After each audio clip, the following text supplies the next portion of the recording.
Israel और Iran की जंग की बात करेंगे क्योंकि इजराइल और ईरान की जंग में अमेरिका की एंट्री के बाद अब माहौल ज्यादा गर्मा गया है। दरअसल ट्रंप ने ईरान में 3 परमाणु ठिकानों को ध्वस्त करने का दावा किया। ट्रंप के मिडनाइट हैमर के बाद इजराइल ने ईरान पर हमले तेज कर दिए हैं। देर रात तेहरान और तबरीज में कई अहम जगहों पर इजराइल ने निशाना बनाया। वहीं अमेरिका के मिडनाइट हैमर की धमक संयुक्त राष्ट्र सुरक्षा परिषद में भी सुनाई दी है।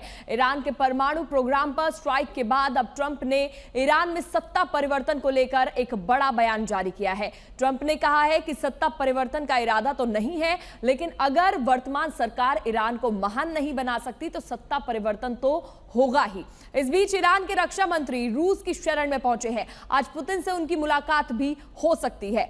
तो ऑपरेशन मिडनाइट हैमर के जरिए परमाणु ठिकानों पर अमेरिका द्वारा स्ट्राइक की गई। ऐसे में ईरान में इजराइल मिसाइलें सिर्फ गूंजती हुई नजर आ रही हैं।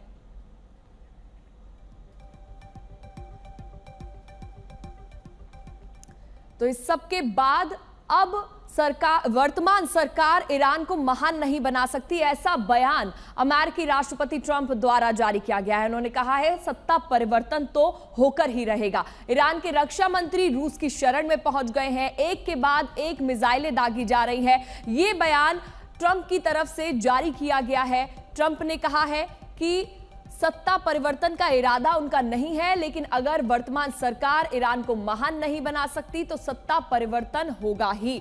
ईरान के रक्षा मंत्री रूस की शरण में पहुंच गए हैं और आज पुतिन से उनकी अहम मुलाकात हो सकती है। कई मायने उस मुलाकात के निकलकर सामने आ रहे हैं। तो इजराइल ईरान की जंग में कूदे अमेरिका की इस हरकत से दुनिया दहशत में है। ईरान पर अमेरिका की स्ट्राइक पर चर्चा के लिए देर रात संयुक्त राष्ट्र सुरक्षा परिषद की बैठक हुई। बैठक में रूस, चीन और पाकिस्तान सहित 15 सदस्य देशों ने मध्य पूर्व में तत्काल बिना शर्त युद्ध विराम का आह्वान करने का प्रस्ताव पारित करने पर सहमति जताई है। कल ये एक अहम बैठक हुई है। अमेरिका द्वारा ईरान पर जब हमले किए गए उसके बाद एक के बाद एक धमाके सुनाई दिए। धुआं हो गया पूरा तबरीज और इजराइल ने भी धुआंधार हमले किए हैं।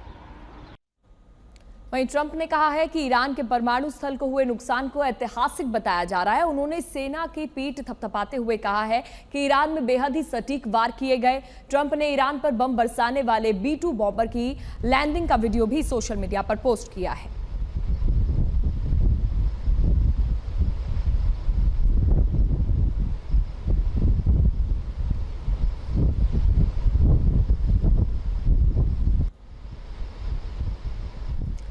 तो ट्रंप ने ये वीडियो जारी किया है और ईरान के परमाणु स्थल को हुए नुकसान को ऐतिहासिक ट्रंप ने बताया। उन्होंने सेना की पीठ थपथपाते हुए ईरान में बेहद ही सटीक वार किए इसकी बात की है।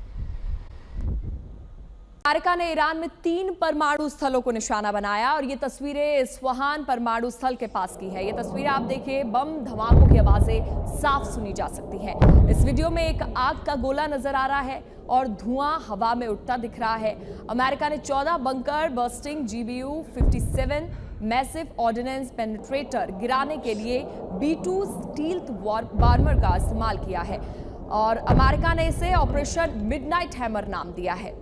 22 जून की ये वीडियो है। धमाके की तस्वीरें सुनाई दे रही हैं।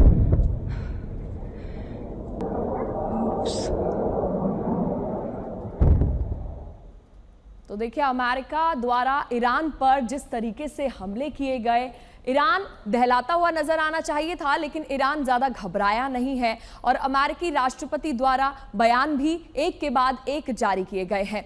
अब आपको कुछ तस्वीरें दिखाते हैं कैसे ये जो बंकर बस्टर है वो काम करता है, इसको समझिए। B-2 बॉम्बर 12 किलोमीटर की ऊंचाई से बम को लक्ष्य पर छोड़ता है। इस तरीके से काम करता है। ऊंचाई से छोड़ने के कारण बम की रफ्तार काफी ज्यादा तेज हो जाती है। 12 किलोमीटर की ऊंचाई से इस बम को छोड़ा जाता है। Bunker buster bomb satellite navigation की मदद से सटीक वार करता है। 13,000 किलोग्राम का बम गिरते समय काइनेटिक एनर्जी से यह भरा रहता है और काफी तेज इसका वार होता है। टकराते ही बम जमीन को काटते हुए 60 मीटर नीचे पहुंच जाता है।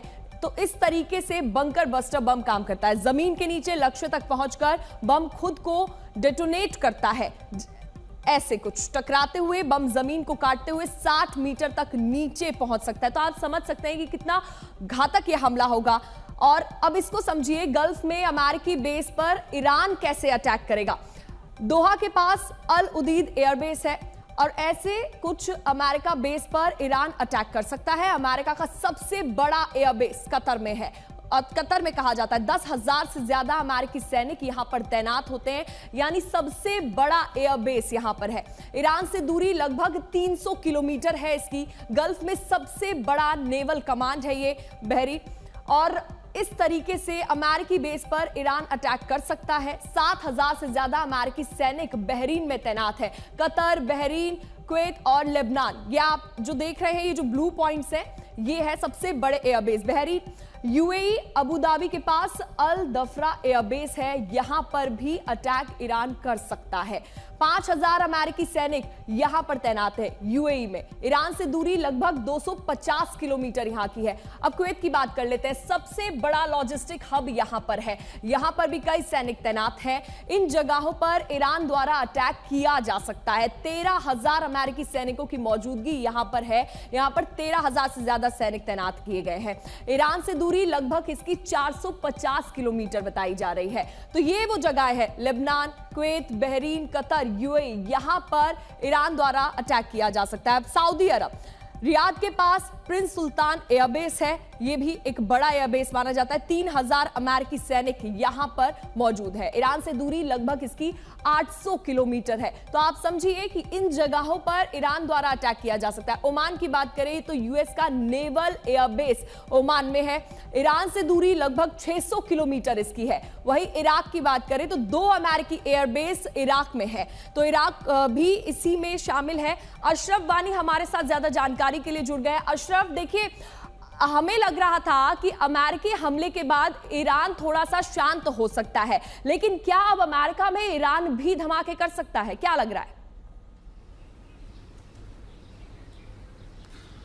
नहीं, शांत तो नहीं रह सकता है। उन्होंने साफ किया है, जब अमेरिका ने ये हमले नहीं किए थे तब भी ईरान ने ये साफ किया था कि यदि उनके देश पे अमेरिका की तरफ से कोई कार्रवाई होती है, उसकी जवाबी कार्रवाई वो ज़रूर करेंगे, और वही नियम उन्होंने इजराइल के साथ भी अपनाया था। अभी तक फ़िलहाल जो है इस्लामिक रेवोल्यूशनरी गार्ड, जो ईरान की सबसे महत्वपूर्ण और सीधे सुप्रीम लीडर को जो है जवाबदेह जो सेना है, उनकी तरफ से ये जवाब आया है कि वो अमेरिका की तरफ से ईरान में 3 न्यूक्लियर साइट्स पर गिराए गए बमों का बदला ज़रूर लेंगे, लेकिन समय और जगह वो खुद तय करेंगे।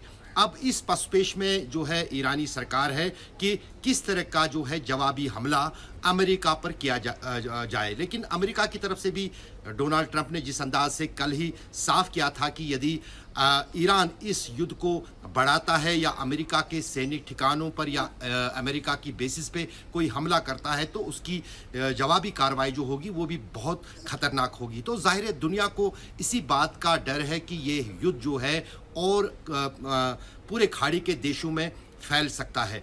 जहाँ तक इस अमेरिकी हमले की बात है, तो कल ही जो है एक बहुत बड़ा मिसाइल प्रहार जो है इजराइल पे ईरान ने किया था, जिसमें काफ़ी क्षति जो है ख़ासतौर से तल अवीव और हैफा, जो कि 2 प्रमुख शहर हैं इजराइल के, वहाँ पर देखी गई थी। उसकी जवाबी कार्रवाई में भी इजराइल की तरफ से रात भर बमबारी होती रही। आज सुबह भी जो है हूतीज ने एक बैलिस्टिक मिसाइल जो है इजराइल की तरफ दागा। कहा जा सकता है कि एक के बाद एक बम दागे जा रहे हैं। आप बने रहिए हमारे साथ, आपके पास लौटूंगी।